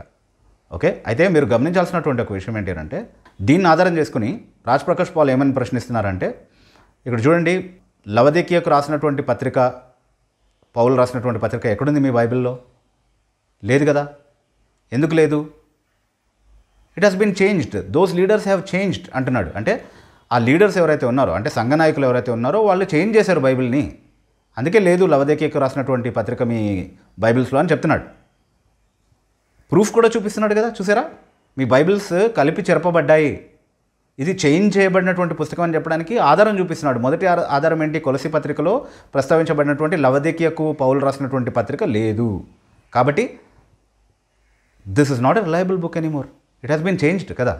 ఆయన చెప్పలేదు రిలయబుల్ బుక్ కాదని, ఆయన ఇంకా చెప్తున్నాడు ఇది రిలయబులే, మీరు చదవండి, దీన్ని విశ్వసించండి అని చెప్తున్నాడు. నేను అడుగుతున్నాను, ఇది కలిపి చెరపబడినటువంటి పుస్తకం అయితే, ఇది లీడర్స్ చేత మార్చబడినటువంటి పుస్తకం అయితే, ఈ మాధ్యమం ద్వారా ఇంకా దేవుడు మాట్లాడతాడని మీరు ఎందుకు చెప్తున్నారు? అసలు ఎందుకు నమ్మాలి దీని ప్రామాణికతను? నేను ఇది మార్చబడినటువంటి పుస్తకం కదా, అంటే లవొదికయ పత్రికను మాత్రమే మార్చారని ఎందుకు అనుకోవాలి నేను? ఇందులో ఉన్నవన్నీ కూడా మార్చినవే, ఇందులో ఉన్నది ఏది కూడా నమ్మశక్యమైనటువంటి పుస్తకం కాదనే అనుమానానికి ఎందుకు తెరతీయదు ఈ వాదన? Why should I not believe that everything else has been changed? నాకు కావాల్సిన చాలా సమాచారాన్ని నేను పోగొట్టుకున్నాను అని ఎందుకు నమ్మకూడదు ఈ వాదనని బట్టి? ఓకే, మీరు జాగ్రత్తగా గమనించండి, నేను వివరణ ఇస్తాను, లవొదికయ పత్రికకు నేను వివరణ ఇస్తాను, కానీ మీరు అర్థం చేసుకోవాల్సిన విషయం ఏంటి అంటే, యేసుక్రీస్తు ప్రభు చాలా స్పష్టంగా చెప్పారు. లూకాసు వార్త 21:33 ఆకాశములు భూమి గతిస్తాయి కానీ నా మాటలు ఎల్లప్పుడూ నిలిచి ఉంటాయి, ఎప్పటికీ గతించవు అన్నటువంటి మాట చెప్పారు. యేసుక్రీస్తు ప్రభు యొక్క మాటలు ఎప్పుడూ గతించవు, ఆయన మాటలు ఎప్పుడూ గతించవు, ఎప్పుడు నిలిచి ఉండేటటువంటి మాటలు అయినప్పుడు, ఈ బైబిల్లో ఉన్నటువంటి చాలా మాటలు గతించిపోయాయి, ఇప్పుడు మనకు అందుబాటులో లేకుండా అయిపోయాయి అని అంటే యేసుక్రీస్తు ప్రభునే మనం అబద్ధికుడిగా చేస్తున్నట్టు కాదా? మొదటి పేతురు పత్రిక 1:24 ప్రభువు వాక్యము నిత్యము నిలుచును అన్నటువంటి మాట చెప్తా ఉన్నాడు పేతురు. అదే మాటను మీరు యెషయా గ్రంథం 40:8 నుండి ఉటంకించి మాట్లాడారు రాజ్ ప్రకాష్ పాల్ గారు in one of your services. ఆ 3 సర్వీసెస్, మీ డ్యామేజ్ కంట్రోల్ సర్వీసెస్ ఉన్నాయి కదా, అందులో వన్ ఆఫ్ యువర్ సర్వీసెస్లో ప్రభు మాట నిత్యము నిలుచును అన్నటువంటి మాట మీరు ఒప్పుకుంటున్నారు. కానీ వాస్తవానికి మీరు చెప్పినటువంటి ఈ వాదన ఏదైతే ఉందో చూసారా, కొన్ని పుస్తకాలు పోయాయి, కలిపి జరిపేశారు, లీడర్స్ హ్యావ్ చేంజ్డ్ అని ఏదైతే అంటున్నారో, అలా చేంజ్ అయితే కనుక యేసుక్రీస్తు ప్రభు మాటలు నిత్యంగా నిలవలేదు, చాలా అందులో నష్టపోయాం మనము. యేసుక్రీస్తు ప్రభువుని అబద్ధికుడిగా చేస్తున్నారు మీరు. యెషయాని, పేతురుని అందరినీ అబద్ధికుడిగా చేస్తున్నారు. ఎందుకంటే ప్రభు వాక్యం నిత్యము నిలవలేదు, అది ఎప్పుడో నష్టపోయింది అన్నటువంటి విషయాన్ని మీరు రూఢిపరుస్తూ ఉన్నారు. This is such a ridiculous statement. And మీరు ఫస్ట్ ఆఫ్ ఆల్ బైబిలే సంఘానికి వెలుగుగా ఉండడానికి దేవుడు నియమించాడు, కాబట్టి సంఘం నుండి ఆ వెలుగు ఎప్పుడు దూరం కాలేదన్నటువంటి విషయాన్ని విస్మరించారు. ఇప్పుడు యేసుక్రీస్తు ప్రభు యొక్క మాటలు నిత్యం నిలుస్తాయి అంటే అపోస్తలుల ద్వారా మాట్లాడింది ఎవరు? యేసుక్రీస్తు ప్రభువే కదా. పౌలే లవదికీయ సంఘానికి ఒక పత్రిక రాసుంటే ఆ ఆజ్ఞలు రాయించింది ఎవరు? పౌలు చేత. 1 కొరింథీ పత్రిక 14:36-37 వచనాల్లో అంటున్నాడు కదా పౌలు, నేను మీకు రాస్తున్నటువంటి సంగతులు దేవుని ఆజ్ఞలని మీరు గుర్తించండి అంటున్నాడు. సో పౌలు రాసినటువంటి మాటలు ప్రభు యొక్క ఆజ్ఞలే, దేవుని మాటలే. అవి ఒకవేళ మనకు అందుబాటులో లేకుండా పోతే కనుక how is this Bible reliable anymore? How does God speak to me through this Bible? ఎలాంటి అవిశ్వాసపు అనుమానపు బీజాలను మీరు నాటారు, మీరు అర్థం చేసుకుంటున్నారా? సరే, ఇంతకీ లవదికీయ పత్రిక గొడవ ఏంటి? దాని గురించి ఒకసారి ఆలోచిస్తే చూడండి, మీరు చదువుతున్నటువంటి తెలుగు బైబిల్స్లో నేను లవదికీయకు రాసినటువంటి పత్రికను తెప్పించుకొని చదువుకోండి అని అంటున్నారు.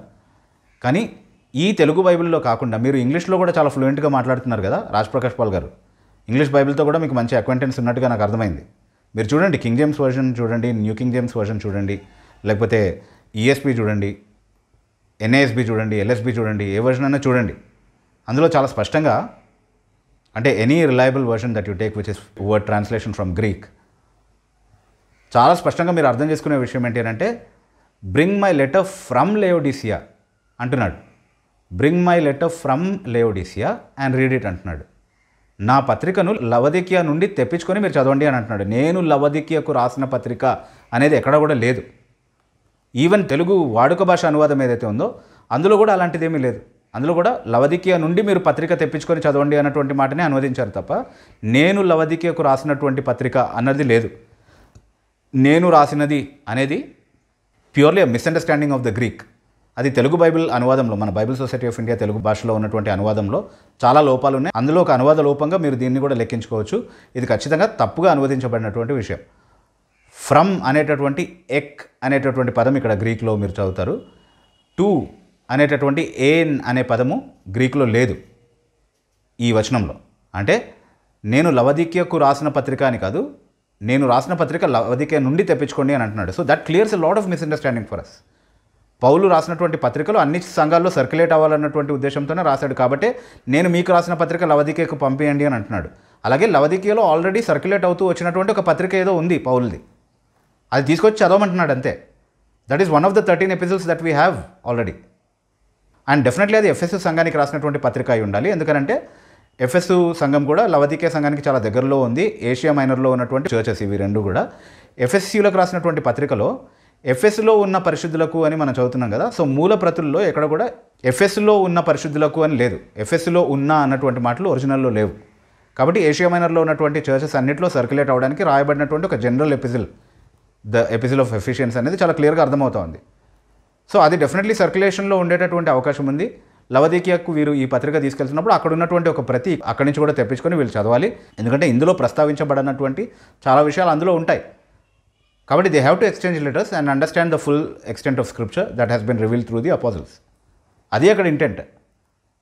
అంతేగాని లవదికీయులకు ఏ పత్రిక రాయలేదు. మీరు మీ ఎంటైర్ బైబిల్ నుంచి నాకు ప్రూవ్ చేయండి, లవదికీయ సంఘానికి పౌలు ఒక పత్రిక రాశాడు అని ప్రూవ్ చేయండి. ఆ తర్వాత we will try to trace where that letter is. Otherwise it is only a crazy wild goose hunt. అలాంటి పత్రిక ఏమీ లేదు. అది కేవలం ఒక కల్పితమైనటువంటి వాదన బైబిల్కి వ్యతిరేకంగా. లవదికీయలో ఉన్నటువంటి ఏదో ఒక పత్రిక, పౌలు రాసినటువంటి పత్రికను వాళ్ళని కూడా తెప్పించుకొని చదవమని అంటున్నాడు. It was not identified as the letter to Ephesians అనే ఎవిడెన్స్ మనకు ఉంది. కాబట్టి అది ఏషియా మైనర్లో సర్క్యులేట్ అయినటువంటి పత్రిక కాబట్టి అది most likely it is talking about that or else any other letter of Paul. కానీ లవదికీయులకి ఆయన రాశాడని మీరు నిరూపిస్తే కదా మనం మాట్లాడాల్సింది మిగతా విషయాల గురించి. ఓకే, సో దీన్ని చూపించి బైబిల్ ఈజ్ అన్రిలయబుల్ అన్నటువంటి కన్క్లూజన్స్కి మీరు వస్తారా? అంటే బైబిల్ కలిపి చెరపబడింది, those leaders have changed. How dare you say that? And then you come back and tell us that we have to depend on this Bible and God will speak to us through this Bible. తర్వాత ఇంకొక ఉదాహరణ చూపిస్తున్నాడు. So మీరు అనొచ్చు, so you are saying the Bible today is not full? I would be very honest. It is not the complete history that is available. అంటే Bible incomplete అని చెప్పడానికి Bible is not complete అని చెప్పడానికి. అంటే ఇక్కడ చాలా క్లియర్గా చెప్తున్నాడు. మీరు చూసారు కదా, are you saying then that the Bible is not complete అంటే let me be honest, the truth be spoken, it is not the complete history that is available అంటున్నాడు. ఏంటి సార్ మీరు మాట్లాడుతున్నటువంటి మాటలు? History is facts but inspired book of God gives us the guidance that we need అనేది మీరు చాలా క్లియర్గా తర్వాత మీ డ్యామేజ్ కంట్రోల్ ప్రోగ్రాంలో మాట్లాడారు. Those are more of history. Those are more of history, more of facts than the inspired word of God. అందుకని వాటిని separate చేశారు. Doesn't mean they are wrong, doesn't mean it is not ఇది useful అని కాదు, కానీ it is that they are not the inspired word of God. So దాన్ని separate చేశారు. Okay, అంటే history is facts, all history is not inspired book అనేది మీకు తెలుసు. అలాంటప్పుడు నాన్ ఇన్స్పైర్డ్ హిస్టరీ బైబిల్లో ఉంటుందని మీరు ఎందుకు ఎక్స్పెక్ట్ చేస్తున్నారు? అది లేనందుకు ఇది ఇన్కంప్లీట్ హిస్టరీ అని ఎందుకు చెప్తున్నారు? ఎంత మేరకు తన ఇన్స్పైర్డ్ ఇన్స్ట్రక్షన్స్ మనకు అందించడానికి హిస్టరీని చేర్చాలో అంతవరకు దేవుడు చేర్చాడు. In that sense the Bible is complete. This is incomplete history అని మీరు ఎట్లా చెప్తారు? ఇంకా చాలా చరిత్ర పుస్తకాలు ఉన్నాయి కదా అని మీరు మాట్లాడుతున్నారు తర్వాత. Of course look at that clip also. ఆయన రాస్తున్నాడు యూదా పత్రికలో, ఆయన కోట్ చేసేది ఈరోజు మన బైబిల్లో లేదు. ఇక్కడ మీరు ఏమంటున్నారు? యూదా ప్రస్తావించినటువంటి ఆ మాట మన బైబిల్లో లేదు కాబట్టి, అంటే ఏ సోర్స్ నుంచి అయితే యూదా ప్రస్తావించాడో, అంటే హానోకు గ్రంథం గురించి మీరు బహుశా మాట్లాడుతున్నారు, హానోకు చేసినటువంటి ప్రవచనం గురించి. వేవేల పరిశుద్ధులతో ప్రభు వస్తాడు, తీర్పు తీరుస్తాడు అన్నటువంటి ప్రవచనాలు ఏవైతే యూదా చేశాడు కదా హానోకు గ్రంథం నుండి. సో దాన్ని ప్రస్తావిస్తూ అది మీ బైబిల్స్లో ఎక్కడుంది? హానోకు గ్రంథం లేదు కదా మన బైబిల్లో అంటున్నాడు. హానోకు గ్రంథం అని కూడా ఆయన చెప్పలేదు. యూదా దేని నుంచి అయితే కోట్ చేశాడో అది మీ బైబిల్స్లో ఉందా అని అడుగుతున్నాడు రాజ్ప్రకాష్ పాల్. లేదు సార్, నా బైబిల్లో ఉండాల్సిన అవసరం కూడా లేదు. యూదా చెప్పినటువంటి ఈ మాటలు ఏవైతే ఉన్నాయో అవి హానోకు ఖచ్చితంగా ప్రవచించాడని నాకు తెలుసు, ఎందుకంటే యూదా చెప్పాడు కాబట్టి. Until Jude clarified that these are the inspired prophetic words of God, I didn't know that they were prophetic words of God. And definitely ఒకవేళ హానోకు గ్రంథం అంతా కూడా దేవుని చేత రాయబడినటువంటి గ్రంథం అయి ఉంటే, if it was a complete prophecy from God, అట్లా అయితే యూదుల క్యానన్లో అది ఉండుండేది. ఈ హానోకు గ్రంథం అనేది ఎప్పుడు కూడా యూదులు ప్రామాణికంగా అంగీకరించినటువంటి లేఖనాల్లో భాగంగా లేదు. సో అలాంటప్పుడు మనం ఎందుకు అంగీకరించాలి దాన్ని? అది లేదని మనం ఎందుకు ప్రశ్నించాలి? యూదాను దేవుడు ప్రేరేపించి ఏ మాటలైతే యూదా చేత రాయించాడో అక్కడ వరకు it is fine, it is fantastic, అది దేవుని వాక్యమని మనం అంగీకరిద్దాం, నో ప్రాబ్లం అట్ ఆల్. కానీ అలా అని చెప్పి యూదా కోట్ చేసినటువంటి ఇంకొక సోర్స్, ఇంకొక అడిషనల్ సోర్స్లో యూదా కోట్ చేసినటువంటి మాటలు ఉన్నంత మాత్రాన, హానోకు గ్రంథంలో ఉన్నంత మాత్రాన ఆ గ్రంథం అంతా కూడా లేఖనాలుగా అంగీకరించాల్సినటువంటి అవసరం లేదు. ఎందుకంటే యేసుక్రీస్తు ప్రభు ఏ పుస్తకాల సముదాయాన్ని ఉద్దేశించి లేఖనాలు అని పిలిచాడో అందులో కూడా హానోకు గ్రంథం లేదు. కానీ దాన్ని ఒక లోపభూయిష్టమైనటువంటి సముదాయంగా ఆయన ఏమీ గుర్తించలేదే ఎక్కడ. The scriptures which Jesus accepted is a perfect scriptures for me and it is complete and it is enough. యేసుక్రీస్తు ప్రభు లేఖనాలు అని పాత నిబంధన గ్రంథాలను ఉద్దేశించి మాట్లాడినప్పుడు ఏ గ్రంథాలు ఉన్నాయో అవన్నీ కూడా నా పాత నిబంధన గ్రంథంలో ఈరోజు కూడా ఉన్నాయి. అండ్ తర్వాత పాత నిబంధనలో కూడా ప్రస్తావించబడినటువంటి కొన్ని గ్రంథాల ప్రస్తావన మీరు తీసుకొచ్చారు. యెహోషువ గ్రంథంలో, రాజుల గ్రంథంలో, ఇలా చాలా గ్రంథాల్లో చాలా పుస్తకాల ప్రస్తావన ఉంది, చరిత్ర పుస్తకాలు. అవన్నీ కూడా జుడాయిజం లిటరేచర్లో ఉంది కానీ మన దగ్గర లేదు అన్నటువంటి మాటలు ఏవో మీరు తర్వాత కూడా చెప్పుకొచ్చారు. ఏ నూతన యెహోషువ గ్రంథంలో చదువుతాము, ఇంకా మిగతా రాజుల గ్రంథాల్లో చదువుతాము, మిగతా గ్రంథాల్లో కూడా చదువుతాం కొన్ని పుస్తకాల పేర్లు. ఈ పుస్తకాల్లో రాయబడి ఉంది. ఏదా పుస్తకాలు? మన బైబిల్లో లేదు, వాళ్ళ దగ్గర ఉంది. మీరు అర్థం చేసుకోవాల్సిన విషయం ఏంటంటే ప్రతి సివిలైజ్డ్ కల్చర్లో కూడా వాళ్ళు జర్నల్స్ మెయింటైన్ చేస్తారు. ప్రతి రాజ్యంలో కూడా వాళ్ళు రాసినటువంటి క్రానికల్స్ ఉంటాయి. ఓకే, అవన్నీ ఇన్స్పైర్డ్ హిస్టరీ కాదు. మీరు ఉదాహరణకి ఎస్తర్ గ్రంథము 6వ అధ్యాయం 1వ వచనం చదివితే కనుక అక్కడ అహష్వేరోషుకి నిద్ర పట్టినప్పుడు ఏం చేశాడు? రాజుల సమాచార గ్రంథాన్ని తెప్పించి చదివిస్తే అక్కడ కొన్ని విషయాలు ఆయనకు అర్థమయ్యాయి అన్నటువంటి విషయాలు మనం చదువుతా ఉన్నాం. సో ఆ రాజుల సమాచార గ్రంథం అని ఏదైతే బబులోనియులు రాసుకున్నారో అది బైబిల్లో ప్రస్తావించబడింది కాబట్టి అది కూడా ఇన్స్పైర్డ్ హిస్టరీయే, దాన్ని కూడా తీసుకొచ్చి బైబిల్లో కలపాలా? అది లేదు కాబట్టి బైబిల్ ఇన్కంప్లీట్ అని మనం వాదించాలా? అట్లాగే జూయిష్ కల్చర్లో, జూయిష్ సివిలైజేషన్లో, జూయిష్ కింగ్స్ హిస్టరీలో కూడా చాలా క్రానికల్స్ వాళ్ళు రాసుకున్నారు. మనం చదువుతున్నాం కదా, యెహోవా యుద్ధముల గ్రంథం అని సంఖ్యాకాండం 15:21లో చదువుతున్నాము. యాషేరు గ్రంథం ప్రస్తావన యెహోషువ గ్రంథంలో చూస్తున్నాము. ద్వితీయోపదేశ కాండంలో కూడా చాలా రాజుల వృత్తాంతముల గ్రంథం అని ఇట్లాంటి చాలా పుస్తకాల గురించి మనం చదువుతున్నాం. Those are all additional chronicles. వాటిని ఎందుకు ప్రస్తావించారు? ఇక్కడ చెప్పబడినటువంటి మాటల్ని కొరాబరేట్ చేసేటటువంటి విషయాలు అందులో కూడా ఉన్నాయని చెప్తున్నారు, అంతేగాని అది కూడా ఇన్స్పైర్డ్ హిస్టరీ అని చెప్పట్లేదు బైబిల్ రచయితలు ఎవరు కూడా. కాబట్టి అవి లేవు బైబిల్లో. అవి లేనంత మాత్రాన బైబిల్ని కలిపి చేర్పేశారా? దోస్ లీడర్స్ హ్యావ్ చేంజ్డా? బైబిల్ అన్రిలయబులా? అలా అయితే ఎందుకు సార్ బైబిల్ చదవమని ప్రోత్సహిస్తున్నారు? In the midst of all of this you still make this statement. ఏమంటున్నారు మీరు? I'm thankful for one thing. ఆ క్లిప్ చూడండి అందరు కూడా. But I thank God for one thing. You know what? ఒక మనుషుడు దేవుని తెలుసుకుని దేవునిలోకి వస్తానికి కావాల్సింది పరిశుద్ధ గ్రంథమైన బైబిల్లో ఉంది. No denial for it. You accept that? ఈ రోజు నువ్వు దేవుడు ఎవరో తెలుసుకుని, ఆయన కుమారుడు ఎవరో తెలుసుకుని, ఆయన ఆత్మ ఎవరో తెలుసుకుని దేవునిలోకి వచ్చి ఆయనలో జీవిస్తానికి ఏం కావాలో అది ఉంది. No doubt about it. I'm thankful for one thing. దేవుణ్ణి తెలుసుకోవడానికి, దేవుని దగ్గరికి రావడానికి సఫిషియెంట్గా ఉన్నది బైబిల్లో ఉంది అంటున్నారు. అది మాకు తెలుసు, మీరు చెప్పక్కర్లేదు. కానీ మీరు చెప్పినటువంటి అభిప్రాయం ప్రకారం బైబిల్లో ఏమీ లేదు. It is completely an unreliable book because the leaders have changed it.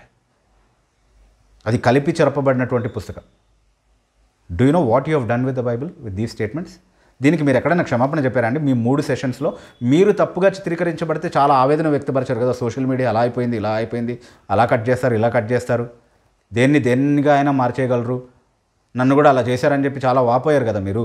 మరి మీరు బైబిల్కి వ్యతిరేకంగా ఇంత తప్పుడు స్టేట్మెంట్స్ ఇచ్చారు కదా, మీరు ఎక్కడైనా అపాలజైజ్ చేశారా? ఆ 3 సర్వీసెస్లో కూడా మీకు ఒకసారి కూడా కన్విక్షన్ అనిపించలేదా? నేను ఇలా తప్పుగా మాట్లాడేశానే, నేను పరిశీలించుకొని ఉండాల్సిందే, ఎంతమంది విశ్వాసాన్ని ఇది డ్యామేజ్ చేసేటటువంటి పొటెన్షియల్ ఉంది అన్నటువంటి విషయాన్ని మీరు ఆలోచించారా? పోనీ కనీసం ఇప్పుడు నేను మాట్లాడుతున్నప్పుడైనా ఆలోచిస్తున్నారా? సార్, ఆలోచించకపోతే మీరు క్రైస్తవానికి పెను ప్రమాదం. If these are your opinions about the Bible and if these are true. మీరు అంటున్నారు నేను ఎవరిని సంతోషపెట్టడానికి మాట్లాడకూడదు, హిస్టరీ అన్నప్పుడు అది ట్రూత్ అవుతుంది, ట్రూత్ని ఉన్నట్టుగా మాట్లాడాలి, లేకపోతే వీ విల్ బికమ్ ఫూల్స్ అనేది అంటున్నారు. ఆ క్లిప్ కూడా చూడండి ఒకసారి. అండ్ కొన్నిసార్లు when you talk about history, you talk the reality, not self. ఎవరైనా కొంతమంది నువ్వు చేసిన కార్యం చెప్పంటే నువ్వు అన్ని మంచిగా చెప్పుకుంటావు, కానీ ఉన్నట్టు చెప్పుకుంటాం యథార్థత. ఉన్నట్టుగా చెప్పుకుంటే అందరూ ఏమవుతారు, వీళ్ళు ఏమనుకుంటారు, వాళ్ళు ఏమనుకుంటారు అంటే that is not right, that is not justful. You are only telling one side of the story. So అందుకని ఎప్పుడు యథార్థంగా we have to face, because history is written. If you try to alter it, you are lying to yourself, you present yourself as a fool. అంటే ఇక్కడ మీరు మాట్లాడిందంతా కూడా ట్రూతా? Bible కల్పి జరపబడిందా? లీడర్స్ చేంజ్ చేశారా బైబిల్ని? సో ఇవన్నిటి ఆధారంగా మీరు వచ్చినటువంటి కన్క్లూజన్ ఏంటి 15th ఆగస్ట్ రోజు మీరు మాట్లాడినటువంటి మాటలో? So what I'm trying to say is, seeking the voice of God is very important than basing on one structure, but by no means deny God will not talk from the Bible. He will 100% talk from the Bible. That is not the only means. I am saying that we must not seek the voice of God only through one structure. అంటే మీరు ఏమంటున్నారంటే Bible ద్వారా మాత్రమే దేవుని వాక్యాన్ని వెతికే ప్రయత్నం చేయకండి అంటున్నారు మీరు. అసలు నా ప్రశ్న ఏంటి అంటే, అసలు బైబిల్ ద్వారా ఎందుకు వెతకాలి దేవుని మాటని? అంటే మీరు మీ క్లారిఫికేషన్ వీడియోలో గాడిద ద్వారా కూడా దేవుడు మాట్లాడతాడని చెప్పాడు కదా, అట్లా ఏమైనా బైబిల్ ద్వారా కూడా మాట్లాడతాడని అనుకుంటున్నారు? If you're willing to listen, God can speak through any means అంటున్నారు కదా, అట్లా బైబిల్ ద్వారా దేవుడు మాట్లాడతాడా? అందుకు దీన్ని నమ్మాలా? అలా కూడా నమ్మే అవకాశం లేదు కదా. This is somebody's changed version. This is not a reliable book. Why should I believe it? Please understand and estimate the amount of damage you have done by the kind of statements that you issued. నేను మళ్ళీ చెప్తున్నాను, రాజ్ ప్రకాష్ పాల్ గారు, మీరు బైబిల్ని ఎంత బాగా పొగిడారు, Bible చదవమని ఎంత బలంగా ఎగ్జార్టేషన్స్ ఇచ్చారు అన్నది ముఖ్యం కాదు.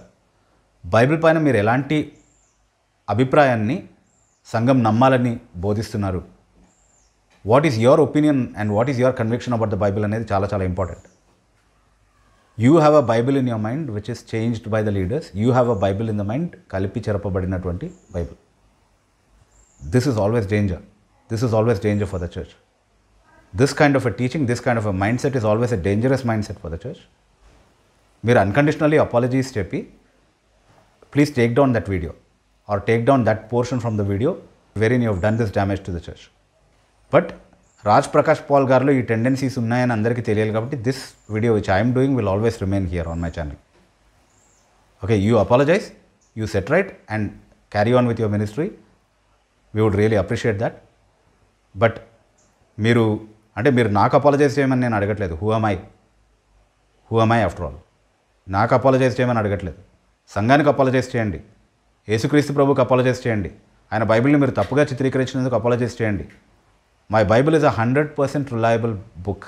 It is a complete book which God intended that I should have. యేసుక్రీస్తు ప్రభు మాటలు ఏవి కూడా గతించకుండా సంఘం ఉన్నంతకాలం యేసుక్రీస్తు ప్రభు యొక్క రాకడ వరకు నాకు వెలుగుగా ఉండడానికి దేవుడు ఈ బైబిల్ గ్రంథాన్ని ఇచ్చాడు. That is what I believe and that is what you should believe if you are truly a child of God. మీరు ఒకవేళ ఈ కరెక్షన్ చేయకపోతే Raj Prakash Paul garu, I'm telling you, ఈరోజు మీరు లార్డ్స్ చర్చ్ అనేది అయితే పెట్టుకున్నారో that will be a lost church very soon. It is already a lost church if you are refusing to make this correction. It is not the Lord's church, it is the last church. And I'm calling out, ఒకవేళ రాజ్ ప్రకాష్ పాల్ గారు ఈ clarification ఇవ్వకపోతే దేవుని బిడ్డలు ఎవరైతే Lord's చర్చ్లో ఉన్నారో అది లార్డ్స్ చర్చ్ కాదు, లాస్ట్ చర్చ్ అని అర్థం చేసుకుని ఎక్కడ దేవుని వాక్యానికి నమ్మకంగా కట్టుబడి ఉంటున్నారో అలాంటి సంఘానికి రండి. Leave that church, quit that place. This is a warning for you not to remain in that church and be a partaker with Raj Prakash Paul's sins. Raj Prakash Paul గారి పాపంతో ఏకీభవించకుండా, ఆ పాపంలో మీరు పాలిభాగస్తులుగా అవ్వకుండా ఉండాలంటే cut your ties off with him or expect him to unconditionally apologize for whatever he said. నేను జైపాల్ గారిని కూడా విజ్ఞప్తి చేస్తూ ఉన్నారు ఇక్కడ. ఆయన ఎందుకు లాగుతున్నారు, కొడుకు చేసిన దాన్ని తండ్రిని ఎందుకు ప్రశ్నిస్తున్నారు అని అంటే, జైపాల్ గారు చాలా స్పష్టంగా ఆయన 70వ జన్మదిన వేడుకల్లో చాలా విషయాలు మాట్లాడుతూ ఆయన కుమారుడిని కూడా అభినందించారు. అంటే అభినందించడం తప్పని నేను చెప్పట్లేదు. కుమారుడిగా ఆయన చేసినటువంటి పరిచర్య కావచ్చు, పనులు కావచ్చు, దానిపైన ఆయనకి అభిమానం ఉండొచ్చు, అభినందించవచ్చు, ప్రోత్సహించవచ్చు, ప్రమోట్ చేయొచ్చు. I appreciate that. కానీ మిమ్మల్ని చూసుకొని కూడా చాలామంది లార్డ్స్ చర్చ్ ఇట్లాంటి చర్చెస్కి వస్తున్నారు కదా మీరు ప్రమోట్ చేసినటువంటి పరిచర్యలకి. కాబట్టి మీ అబ్బాయే తప్పు చేస్తున్నప్పుడు ఇది చేసింది తప్పు, ఈ స్టేట్మెంట్స్ కరెక్ట్ కాదు, మా అబ్బాయి ఏదో తెలియకుండా మాట్లాడారు అన్నటువంటి క్లారిఫికేషన్ మీరన్నా ఇవ్వండి, లేకపోతే మీ అబ్బాయి చేత ఆ వివరణ ఇప్పించండి. That will do a lot of good to the church. అందుకని విజ్ఞప్తి చేస్తూ ఉన్నాను. అంటే మీరు అర్థం చేసుకోవాల్సిన ఒక విషయం ఏంటంటే, నేను చెప్తే మీ అబ్బాయి పట్టించుకోవాల్సినటువంటి అవసరం లేదు జైపాల్ గారు. కానీ మీరు తండ్రికి ఉన్నటువంటి అధికారంతో, ప్రేమతో ఒకవేళ చెప్తే బహుశా ఆయన అర్థం చేసుకుంటారేమో. ఒకవేళ మీరు నేను చెప్తున్నటువంటి మాటలతో ఏకీభవిస్తే, బైబిల్ గ్రంథం ఎప్పుడూ సంఘానికి అందుబాటులో దేవుడు ఉంచాడు. చాలామంది దాని వెలుగును మరుగు చేసేటటువంటి ప్రయత్నం చేసినప్పటికి కూడా దేవుడు బలమైనటువంటి సాక్షుల ద్వారా ఆ వెలుగును సంఘంలో నిలబెట్టాడు, కాపాడుతూ వచ్చాడు ఎప్పుడు బైబిల్ గ్రంథాన్ని. యేసుక్రీస్తు ప్రభు మాటలు ఎప్పుడు గతించవు కాబట్టి అందులో ఉన్నటువంటి మాటలు ఏవి కలిపి చెరపబడలేదు, నమ్మకంగా అవి అందించబడ్డాయి. ఏ లీడర్స్ కూడా అది చేంజ్ చేయడం అనేది సాధ్యపడలేదు. ఎప్పుడు బైబిల్ పక్షంగా నిలబడి బైబిల్ ఇంటగ్రిటీని కాపాడుతూ వచ్చినటువంటి వాళ్ళు సంఘంలో ఉన్నారని ఒకవేళ మీరు నమ్మితే, మీరు అంగీకరిస్తే, నా మాటలు మీరు ఏకీభవిస్తే, రాజ్ ప్రకాష్ పాల్ గారి చేత మీ అబ్బాయి చేత క్షమాపణ చెప్పించండి. సంఘానికి అది చాలా శ్రేయస్కరంగా ఉంటుంది. So I hope you will understand the seriousness of what I'm trying to say. నేను వ్యక్తిగత దూషణతో, వ్యక్తిగత ద్వేషంతో ఏమీ మాట్లాడలేదు ఇక్కడ. అసలు రాజ్ ప్రకాష్ పాల్ గారితో నాకు ఎలాంటి ఇంటరాక్షన్ లేదు. This is the first time I'm even talking about him. నేను చూశాను, వారి పాటలు చాలా బాగున్నాయి. ఓకే, వారు మాట్లాడే విధానం చాలా యూనిక్గా ఉంది. He has a way by which he can appeal to the youngsters and he can do a lot of good to the church if he comes back to the right teaching of the word and right understanding of the word. కానీ ప్రస్తుతం ఆయన ఉన్నటువంటి స్థితిలో ఈ అభిప్రాయాలతో మాత్రం సంఘానికి ఎక్కువ డ్యామేజే చేస్తారు, కానీ దానివల్ల ఎలాంటి ప్రయోజనం లేదు అన్నది నా నమ్మకం. సో ఆయన తన బోధన మార్చుకోవాలని, ఆయన చేసినటువంటి డ్యామేజ్ విషయంలో ఆయన అపాలజీస్ చెప్పాలని, సక్రమంగా ఆయన వాక్యాన్ని బోధిస్తూ పరిచర్య చేయాలన్నటువంటి కోరికతో నేను ఈ పిలుపునిస్తా ఉన్నాను. ఒకవేళ ఆయన అలా చేయకపోతే దేవుని బిడ్డలు ఎలాంటి నిర్ణయాలు తీసుకోవాలో మీరు ఆలోచించుకోండి. I leave that completely to you. కానీ ఒక విషయం మాత్రం జ్ఞాపకం ఉంచుకోండి, మనం చాలా కల్ట్స్ గురించి మాట్లాడుతుంటాం కదా సంఘంలో. యేసుక్రీస్తు ప్రభు యొక్క దైవత్వాన్ని తిరస్కరించే వాళ్ళు ఉన్నారు, త్రిత్వ సిద్ధాంతాన్ని తిరస్కరించేటటువంటి వాళ్ళు ఉన్నారు. వీళ్ళందరికంటే కూడా ప్రమాదకరమైనటువంటి బోధకులు ఎవరు అని అంటే బైబిల్ ప్రామాణికతను ప్రశ్నించేటటువంటి వాళ్ళు. ఎప్పుడైనా కూడా గుర్తుపెట్టుకోండి, బైబిల్ ప్రామాణికతే ప్రశ్నార్థకంగా చేస్తే ఇంకా బైబిల్లో ఉన్నటువంటి ఏ విషయాలు మనం నమ్మేటటువంటి అవకాశం లేకుండా అయిపోతుంది. కాబట్టి అది అపవాది తంత్రం అనేది ఎప్పుడు కూడా గుర్తుపెట్టుకోండి. అపవాది ప్రారంభంలో అవ్వను శోధించినప్పుడు వ్యభిచారం చేయమనో, దొంగతనం చేయమనో, నరహత్య చేయమనో ప్రేరేపించలేదు. వాక్యాన్ని నమ్మకుండా చేసే ప్రయత్నమే చేశాడు. ఎప్పుడు సాతాను చేసేటటువంటి ప్రయత్నం అదే, ఇప్పుడు కూడా అదే చేస్తున్నాడు.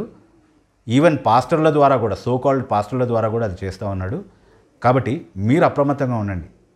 వాక్యపు ప్రమాణాన్ని ప్రశ్నిస్తూ ఎవరైనా ఏ మాట అయినా అన్నారు అని అంటే మేక్ నో మిస్టేక్, ఇది నిజమా అంటూ అపవాది నాటినటువంటి ఆ అనుమానపు బీజం ఏదైతే ఉందో దాని ప్రతిధ్వనినే మీరు ఇంకొక రూపంలో ఈరోజు వింటున్నారు అన్నటువంటి విషయాన్ని ఎప్పుడు కూడా make no mistake about it.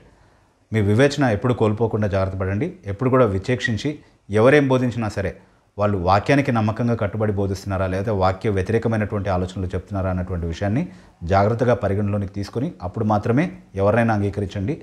నా మాటలైనా సరే, రాజ్ప్రకాష్ పాల్ మాటలైనా సరే, ఎవరు చెప్పేటటువంటి మాటలైనా సరే దేవుని వాక్యపు వెలుగులో, చరిత్ర వెలుగులో సత్యాసత్యాలను సరిగ్గా పరిశీలించి ఆ తర్వాత మాత్రమే ఏ విషయంలో అయినా ఒక కన్క్లూజన్కి రావాలన్నటువంటి విషయాన్ని నేను మీ అందరికీ కూడా విజ్ఞప్తి చేస్తూ ఉన్నాను. ఈ వీడియో ద్వారా మిమ్మల్ని కలుసుకోవడానికి దేవుడు ఇచ్చినటువంటి తరుణాన్ని బట్టి దేవుడిని మరొకసారి స్తుతిస్తూ విన్న మీ అందరికీ కూడా కృతజ్ఞతలు చెప్తూ సెలవు తీసుకుంటున్నాను. దేవుడి మాటలను దీవించును గాక.